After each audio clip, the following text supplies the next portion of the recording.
Hello, welcome to a very special episode today. We've got Louis. You want to say hello? Say hello. Hello. Hello, he says. So cute. He doesn't.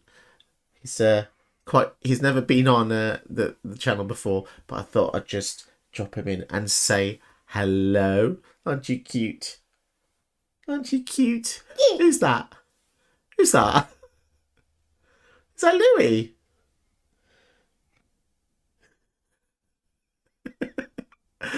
You shy? All right then. Say bye bye.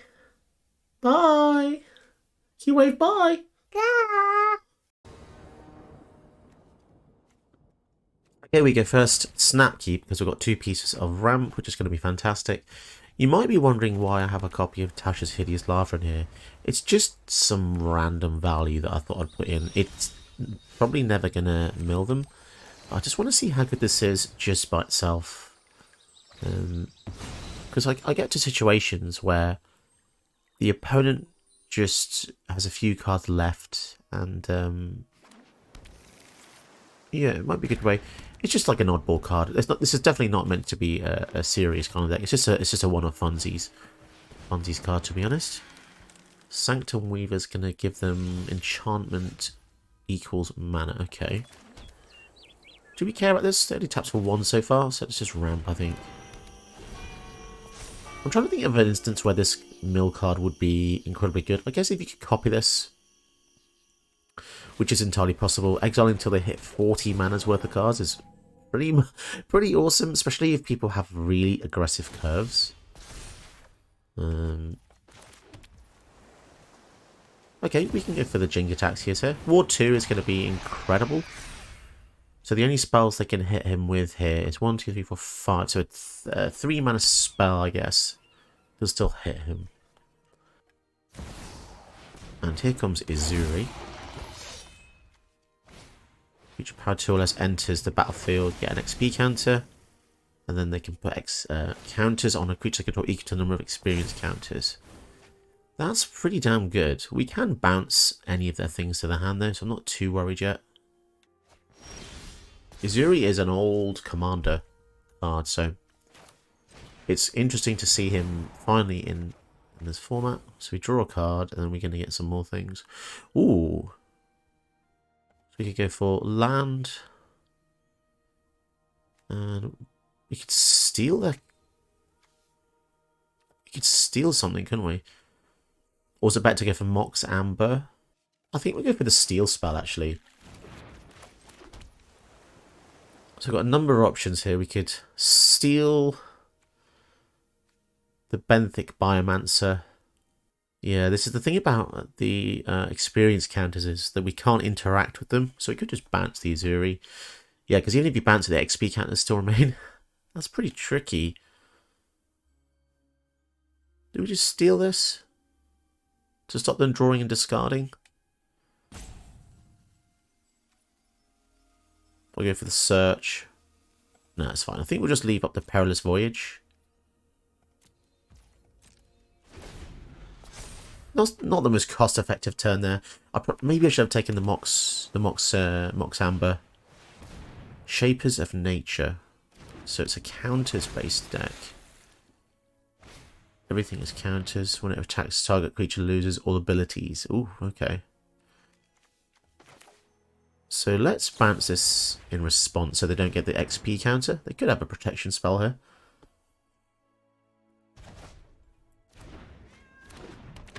So yeah, the Walcott Marauder could be quite annoying because it's just going to immobilize our really powerful blocker, but they will have to pay 2 mana in order to do that. Leyline is really good as well.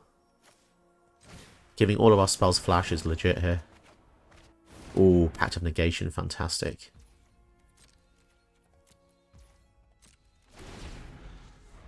It would be really nice to get another land here, because if we don't draw the lands, then we are just not accelerating our field, whereas they've got so many things. So, Izuri. Do we care about Izuri? I think we do. Like, I know we have to take our turn off basically next turn, but Simic Ascendancy, oof. It's pretty damn good. They can start winning the game just by putting counters on other things. Okay, so we have ourselves an interesting theme game here. 3 triggers. We can put Hercule in the bin. Hey, or we lose the game. Raven form. Damn, that's a shame. The game really just doesn't want to give us any land, does it? Yeah, the price of Pact to Negation there, maybe it wasn't worth it. I don't know. It's just not entirely sure if that was the right move, to be honest. He's just really scary. Wild Scourge. Oh, gonna put 2 counters on something now.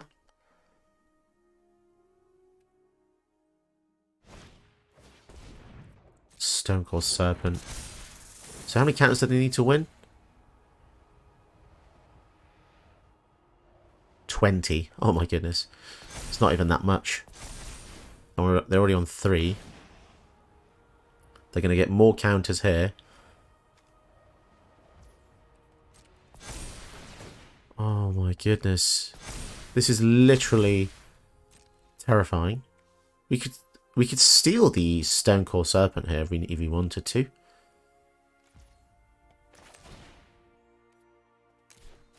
I think I want to put more stuff in the bin. But I want the search to flip faster. Because we are running out of time here. Land? Okay.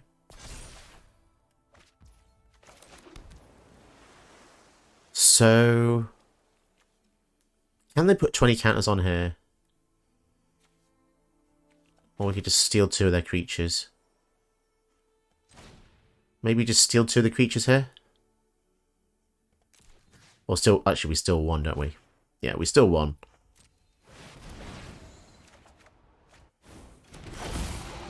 Yeah, because it makes a copy. Choose a legendary that you wish to keep. So yeah, we'll keep that one.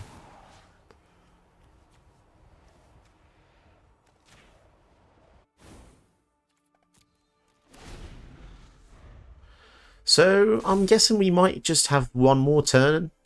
So when this flips, we're going to get a fresh new set of cards. If we can somehow find a way to bounce the Ascendancy, we might be okay.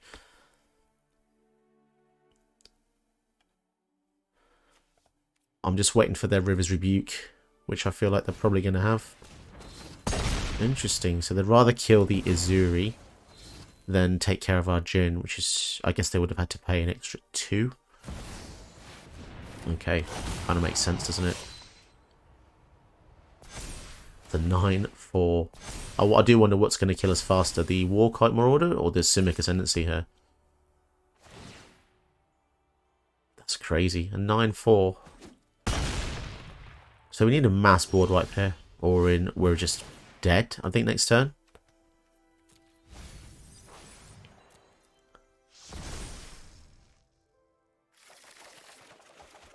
Whelming Wave does it. I think. Okay. So Whelming Wave is going to bounce their whole team. Simic Ascendancy is also the issue. We could flip it here, draw cards, bounce something, but then we are defenseless. I think we just need to Brazen Borrow on the Ascendancy for now.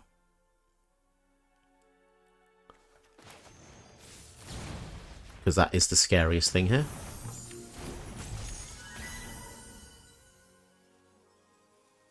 And... yeah, Whelming Wave.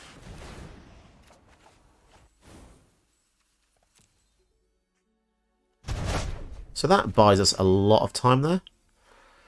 And then we can... so we've got Flash, so there's no need to rush anything out here. Oh, phew, that was close. I feel like we would have lost that turn. Visionary draws them a card. So yeah, 3 experience counters is kind of crazy. Sanctum Weaver. I do feel very confident here.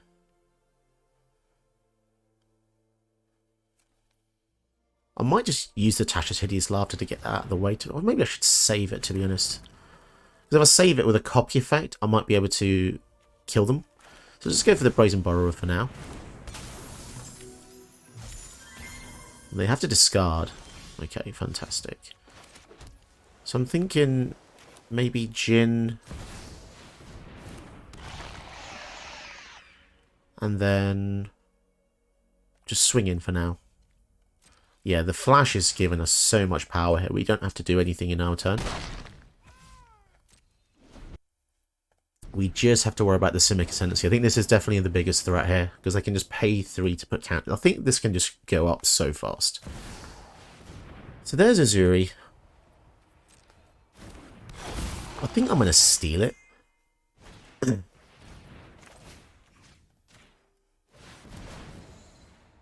They could counter this, perhaps. Time Warp. Okay, well, I think we win with the Time Warp then.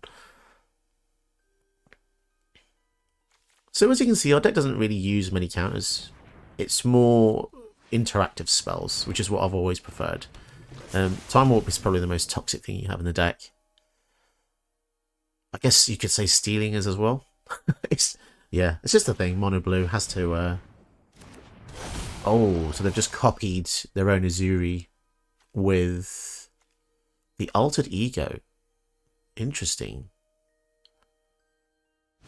Can't be counted. Okay. So it just instantly dies, but it just puts the XP counter up. They're not going to be happy, are they, when they see that we can just gain control of Azuri again? Oh my goodness, 5 counters already. Right, let's start with the extra turn here. And then I think we're going to flip this. Wow, so many cards. So many cards. And we get an extra turn after this, don't we? So let's put a tap land into play. Damn, we didn't even get to do any of the other modes. Okay, yeah, I guess the extra turn was more than enough to get that one. Damn, that was an interesting game, really was. And quite a pleasure to see something different. So thank you, Frodo Snackins, for a different kind of deck. Hello and welcome to a brand new MTG Josh video. Today we'll be looking at Jin Gitaxias, which is the brand new mono blue and third and final version of Jin Gitaxias. This card has so many words on it, it's pretty powerful actually. 5 mana for a 5/5 ward 2, so it's already pretty decent. He can protect himself. Whenever you cast a non-creature spell with mana value 3 or greater, draw a card. Probably one of the best sentences I've ever seen on a blue creature ever. And if you do have 7 or more cards in your hand, you can then pay 4 mana to flip it into the Great Synthesis. And when you do, you draw cards equal to the number of cards in your hand. So that's exactly what blue wants to do. And you have no maximum hand size for as long as the Great Synthesis is on the field. Phase 2, return all non-Phyrexian creatures to their own hands. So that's amazing board wipe, essentially, to get rid of all your opponent's threats, most of the time, unless they have any Phyrexians. And then finally, we get essentially Omniscience for 1 turn. So you may cast any number of spells from your hand without paying the mana costs, and then exile it, and then it becomes Jin Gitaxias again.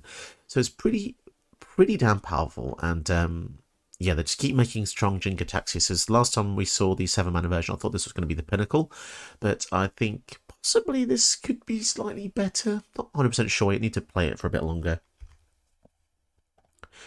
But yes, it's pretty much like a straight-up traditional blue deck. There's not as many counters as you may see in other people's builds. That's because if you've been on the channel before, you know I don't like counters too much. They're okay defensively, but when the whole deck is counters, it's a bit boring. So you, of course, have just Counterspell in here and Narset's Reversal, because these are just fantastic ways to just get rid of opponent's threats.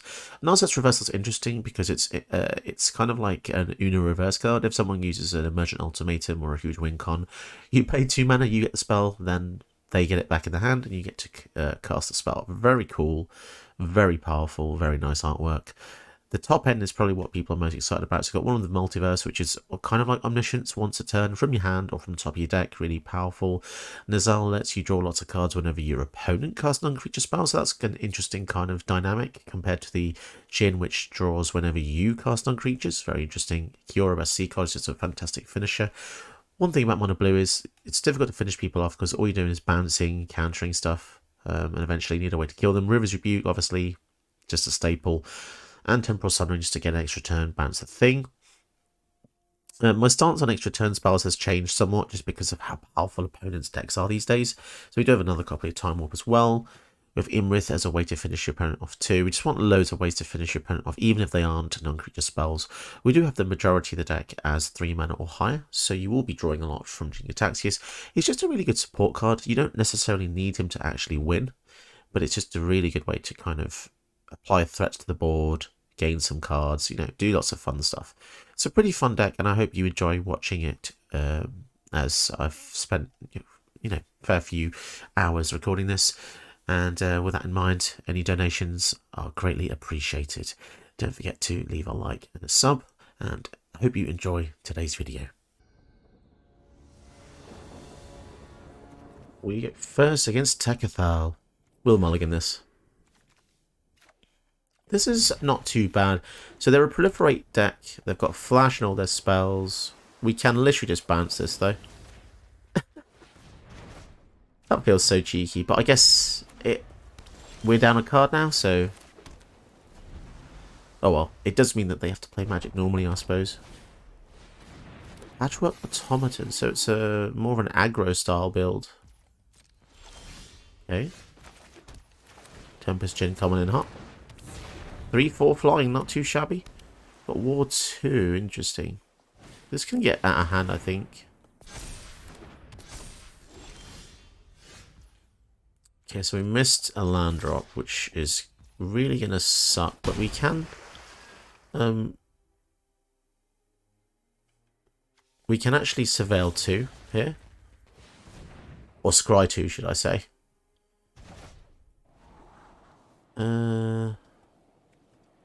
We need untapped mana, to be honest. Tekathal comes in. Combine that with the Astral Cornucopia and you've got yourself quite a deadly set of tools there. Because they can just pay... So this will pay 3 for 1. However, the Tekathal could just proliferate each turn. So this goes up really fast with Tekathal out and proliferate spells. So we could steal the Tekathal here.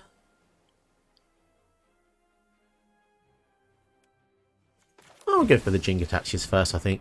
We've got a colourless mana open. And then from next turn onwards, we should be pretty good. They could unsummon this. There's lots of different bounce effects. Maybe even exile it. War 2 isn't that good. Ooh, cast spell proliferate. Okay. Nice. Transmog Wand. I'll tell you what, I think we're going to steal the Tekathal though. Just because I don't want them to proliferate 1, 2, 3 times with every spell. Yeah, that would really just get out of hand there. Swing in. So who would have thought, hey, 2 mono blue aggro builds at it, apparently, with a current field. 6 mana, that's a very scary amount of mana for a blue player to have. River's Rebuke. Could be Ugin, Whelming Wave. All sorts of fancy stuff. Oh, that's very nice. Comes in. That gets huge. Draws 2 cards. Okay. They're still not attacking though. I think they're in a lot of trouble though, so we can just bounce. So we take an extra turn. Bounce this. Draw a card. Damn. It's always the extra turn spells, isn't it? So it feels so cheap using them.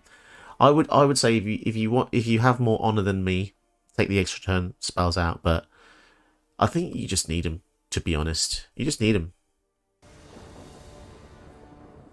So one thing about this game, the algorithm is just completely busted because I'm using a mono blue deck, right, which is traditionally quite toxic.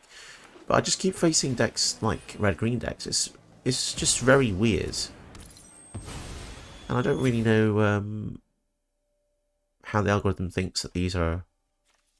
I don't know. It's just weird. I mean, maybe they've got a really solid deck, but I just feel like I don't know. I feel like we've had some pretty fun games today. But two turn 0 cards before that we even start the game as well. Pretty awesome.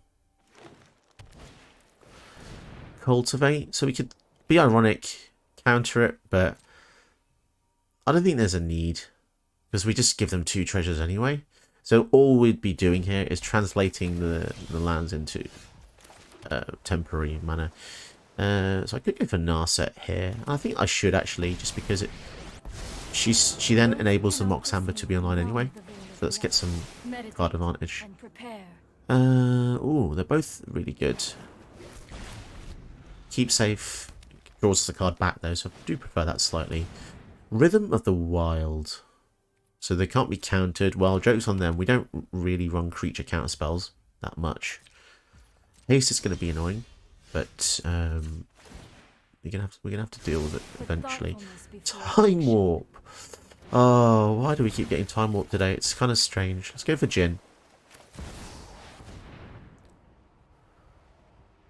Man, I feel really guilty today. Like, you know, I don't know. What can I say? I've gone down the dark side of, the dark side of the Force has enticed me with the Time Warps. 5, 4, not attacking. That is very bizarre. That is very, very bizarre indeed. Now we're just going to get an extra turn.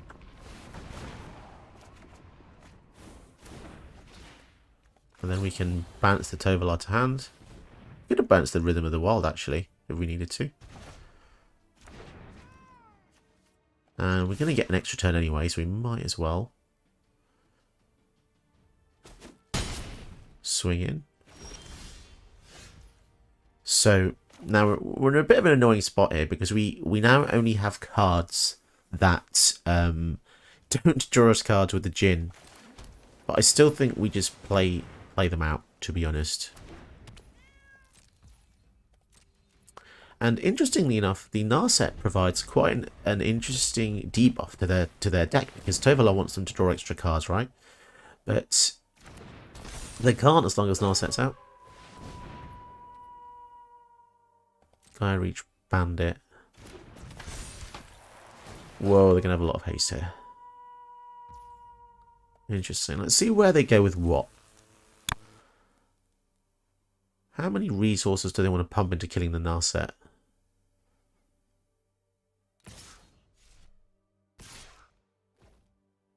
They're coming into us.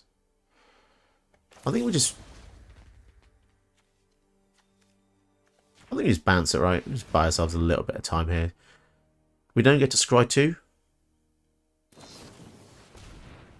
Okay, let's counter that. Ooh. Yeah, we'll counter the safekeeping. We don't want them to just have this out again. Oh, maybe that was not very good because they can just replay it next turn with haste anyway. They've got 3 haste enablers. Ranger class. Yikes. Yeah, we're not looking so great here, are we? Especially with... Yeah, we've been really unlucky with the cards we're drawing. We're just not getting anything that costs 3. We've had one spell that costs 3 or more that we've already deployed. Plus 2. Wow, because we didn't cast a spell, these flipped. That's dangerous as well, because I can give something plus X plus O trample. Okay, 7-5 is pretty crazily big. Wow, they're all coming in here. Oh, okay. Really? Oh my goodness, it gets so big. That's what she said. And then I guess we can turn this into a 7-7, like an 8-8.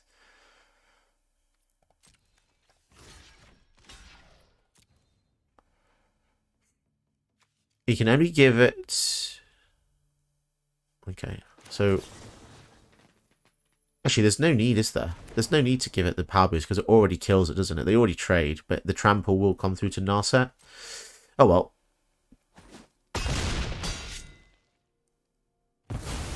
Yeah, that's a shame. The haste is just is berserk. They've got so much of it. Oh, that's a really good hit. Okay. Okay. We've got another fantastic blocker here.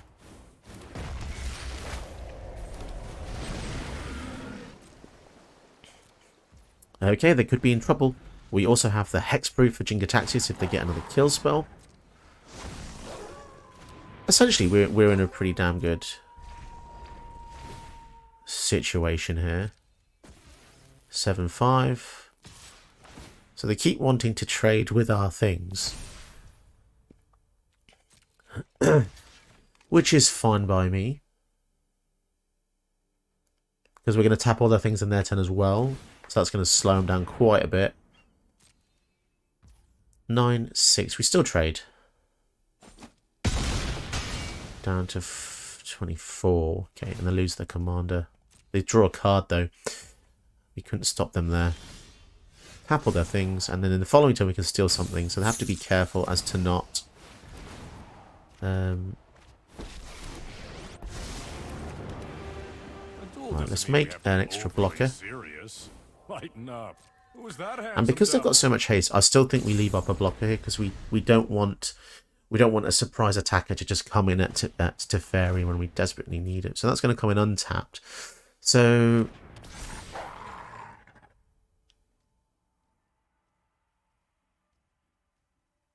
this grants haste still. Okay, so it's just, yeah, the Rhythm of the Wild and the Storm Charge Slasher. Tovolar again, somewhat unbelievably. Goodness me. It's got Trample, Riot, Trample, Vigilance, Haste. That is crazy. And it's a 9-7. 5, 6, 7. So even if we... Let me think about this for a sec. If we... 5, 6, 7, 8...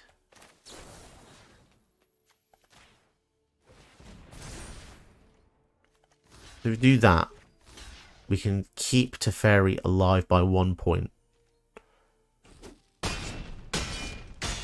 Yeah, I really didn't want to lose the Teferi there, to be honest.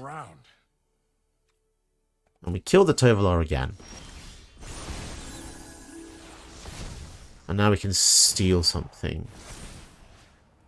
I think we'll steal that, because that is pretty irritating, I have to say. Now let's see what we get here. Memorial to Genius.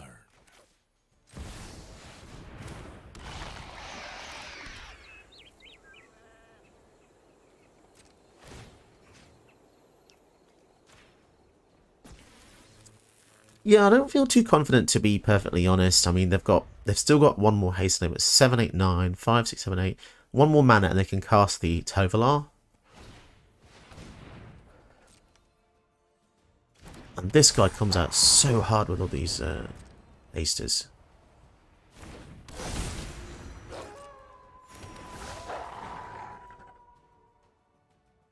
Happy to block with the Reckless Stormseeker if need be. Jeez, the whole army is so powerful. Right, it's flashing the Mind Stone. Inventive Iteration, that's interesting. Return one creature or planeswalker to its owner's hand.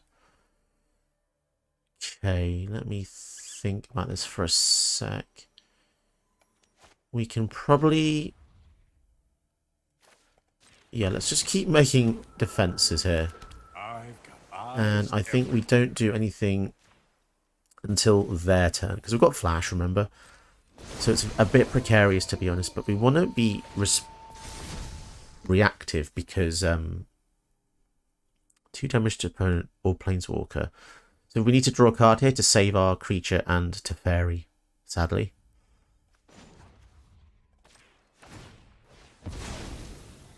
But it's still a nice little trick. Ooh, Resculpt. Resculpt is actually a really good hit as well. We can just straight up exile something. So Teferi is alive. Ooh, Domri. So Domri can have something fight one of our guys. Whenever an opponent casts a second spell each turn, create a 2/2. So I think we want to cast a second spell first. So let's exile the Ravager. Otherwise they're going to get a wolf. Oh no, we haven't cast 2 spells, have we? Because we just drew a card. Oh well. Made a mistake there. I definitely think we have them on the ropes slightly, though. Return an artifact from your graveyard to your hand so we can draw the Mind Stone. Right, so let's bounce that 5/4. Fantastic. We keep drawing cards here. They get a 3/2, which, oh man, we keep giving them creatures by mistake. We are the many. Goodness me. Wow, they didn't actually attack when they had all that. Interesting.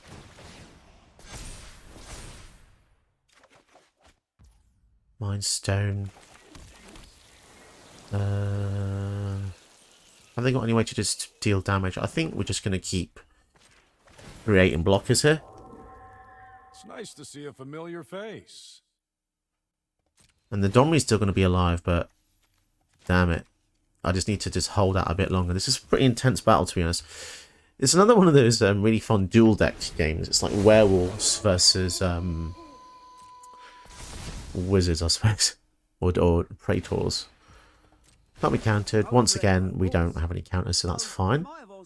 We can draw 2 cards in response to anything happening as well. So completely tapping out for Tovolar here, which is great for us.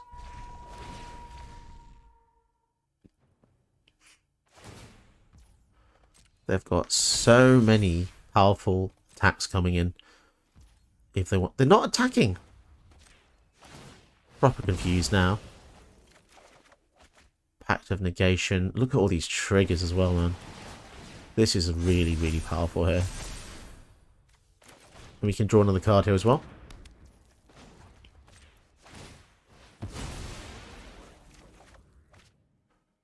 More spells would be good, I have to say.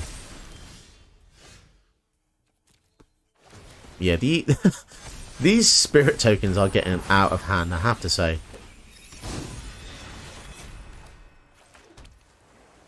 Okay, let's see what we can get with the Gate to the Sea Tower. I just need something that isn't a land. Okay, well I think that's just game over then. I think we have him with this. Which is, yeah, dick move, but my goodness. I can't believe we actually survived that, to be honest. We got him, guys, we got him. Did you know that you can help my channel by watching another one of my videos? Go ahead, you know you want to.